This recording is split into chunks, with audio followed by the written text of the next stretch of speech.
दिलबर तोसां दिल थम किए थिया तोखां धार है।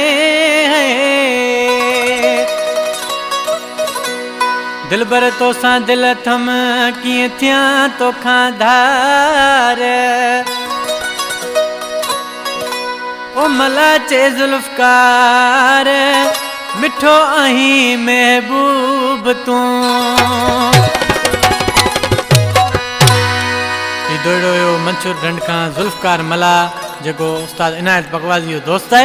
दुबई का फरमाइशा अब्दुल नबी शाहनी, आमिर शाहनी, बरकत शाहनी, मुझे प्यारो भाई शायर सौद अली शाहनी उन्हीं का फरमाइशा है। भान सैदाबाद का फरमाइशा इनायतुल्लाह शाहनी, खलीक शाहनी, माजिद शाहनी।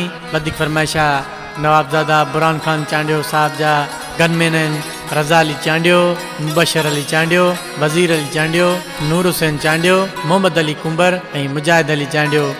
ओ तोसां आहे पुराणो नातो सोचनी भी कोन सघां थो। तोसां आहे पुराणो नातो सोचनी भी कोन सघां थो। तोसां ॾाढी मुंहिंजी यादि मुंहिंजो रूह आहे पातल सज तोखे मां जाली चवां थो। तोसां आहे पुराणो नातो सोचनी भी कोन सघां थो।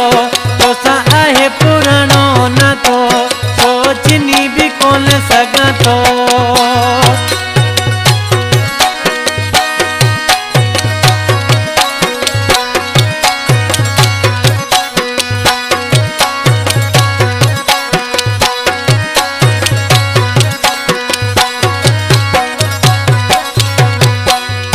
गुज़ारे साल थिया ऐं सिर न जातई सौदा।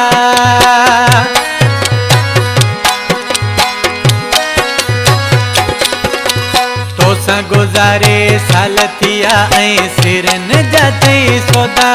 मुंहिंजी जेसी हूंदी हयाती गॾु हूंदासीं पाण साथी इहो लिखी मां तोखे ॾियां थो। तोसां आहे पुराणो नातो सोचनी भी कोन सघां थो। तोसां आहे पुराणो नातो सोचनी भी कोन सघां थो।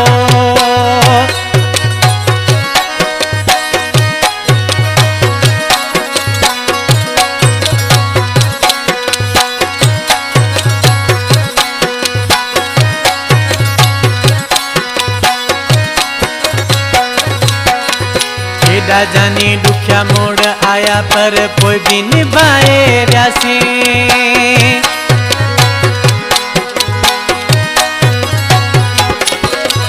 केॾा जानी ॾुखिया मोड़ आया पर पोइ भी निभाए रहियासीं।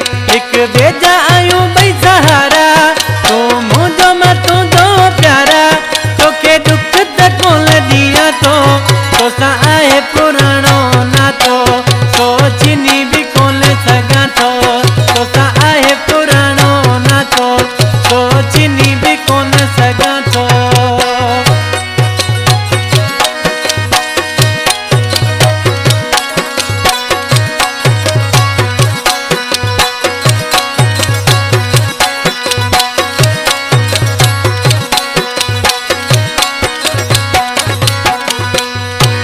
बदगिने गीत खे पसंद कयो आहे।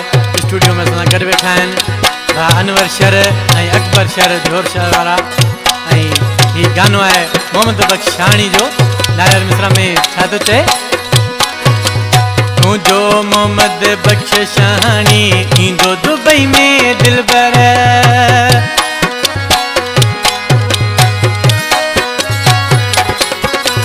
तूं जो मोहम्मद बख्श शाहनी ईंदो दुबई में दिलबर। भान शहर अची यार साॻियो तोसां कबो प्यार। हिते मां भी तुंहिंजे लाइ सिखां थो। तोसां आहे पुराणो नातो सोचनी भी कोन सघां थो। तोसां आहे पुराणो नातो सोचनी भी कोन सघां थो। तोसां ॾाढी मुंहिंजी यादि